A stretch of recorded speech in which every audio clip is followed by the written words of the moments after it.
FDCPA Case Study, Morton vs. O'Brien, 6th Circuit 2023. Legal issue. Whether a debt collector violated the Fair Debt Collection Practices Act by misrepresenting a debtor's identity and threatening foreclosure on the wrong individual's property.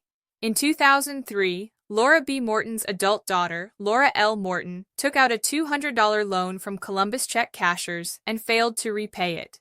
In 2016, CCC sued Laura L. Morton and obtained a default judgment.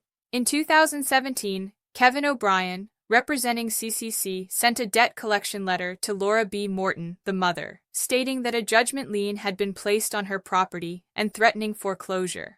The letter was sent despite O'Brien knowing that Laura B. Morton was not the debtor. Upon receiving the letter, Morton contacted O'Brien, who refused to remove the lien after being informed of the mistake. Morton filed a lawsuit under the FDCPA, alleging that O'Brien misrepresented her obligation to pay the debt, falsely claimed a lien had been placed on her property, and threatened foreclosure. The jury found in favor of Morton, awarding her $50,000 in actual damages and $1,000 in statutory damages.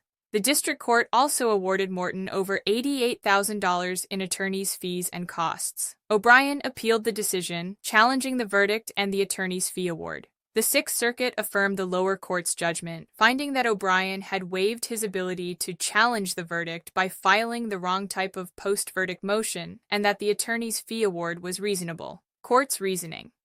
The Sixth Circuit upheld the jury's findings, emphasizing that O'Brien's actions violated the FDCPA by 1. Misrepresenting that Morton owed the alleged debt. O'Brien knew that Morton was not the debtor but still sent the collection letter. 2. Falsely claiming a lien had been placed on her property. The letter indicated that a lien had been secured against Morton's home, which was not the case. 3.